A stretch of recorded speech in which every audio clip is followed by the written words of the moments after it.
Hi guys, it's Heather. Back for part 2 of my homemade chicken stock. I had to do it in 2 parts because it turns out I cannot figure out how to splice 2 videos together and make it one. So that's okay, you have part 1 and part 2. So this morning I put, in part 1, I put my chicken carcasses and all my veggie scraps that I have saved over time in the freezer. Boiled them up. I let them simmer on a very, very low heat, just barely a simmer, all day long. I would say they probably that all simmered together for probably 8 hours or so. Sometimes if it's on a weekend, I'll put it on at night before I go to bed and let it simmer all night until morning. But anyway, I then put everything through this fine mesh screen, put all the scraps into a container, into a bag, and got rid of those. And then I'm left with this beautiful, gorgeous stock. I mean, just look at the color of that. Yum! It smells so good. The whole house just smells delightful when you make this. So then what I do is I have this gravy separator thing. I like it because it's easy to pour out of, but if you don't have one of these, that's fine. You could use a pitcher or anything that's easy to pour. And then I just kind of ladle it and scoop it into here. I have attempted to just use a ladle and put it right into my jars, and that was a disaster. So I take the time to do this extra step.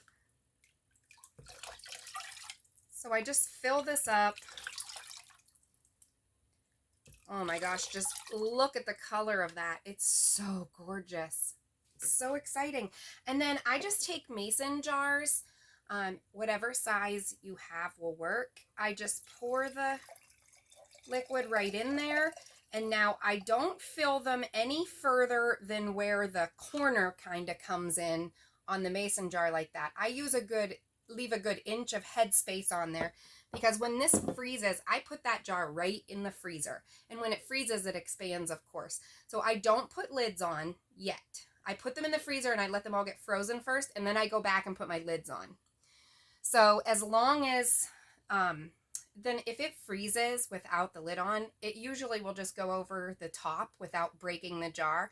I have broken several jars by putting the lids on first, and then when it froze and expanded, it cracked my jars. That's a bummer. So I just will go through and fill up my jars, again, just to that, like the corner where the glass kind of comes in. And then I put them in the freezer. And then when I'm ready to use them, like I always, always, always have chicken stock in my freezer. And it's so easy to make, and it's so delicious, and it's so healthy. Like, you know exactly what went into this because you put it in there. You don't have all those preservatives and all that jazz. Now, if you don't have mason jars, that's fine. I've actually froze it in Ziploc baggies, so I'll actually show you that. So this one actually is turkey stock, not chicken stock, but I ran out of jars because I do this every year with my Thanksgiving turkey. I make homemade stock, and then I roll out and make homemade noodles. So tradition, the day after Thanksgiving, we have homemade turkey noodle soup. So delightful. Maybe we'll do that this year as a video. But you can see I just pour it right into a Ziploc baggie, and then I lay it down flat in the freezer on a cookie sheet. And then it freezes up nice and flat. So if you don't have mason jars, don't fret. You can do it in Ziploc baggies. Easy peasy lemon squeezy. So if you have any questions, let me know in the comments below. Otherwise, let me know if you make some homemade turkey or homemade chicken stock. I'd love to hear how it goes for you and what you think it tastes like. Thanks. Have a great night.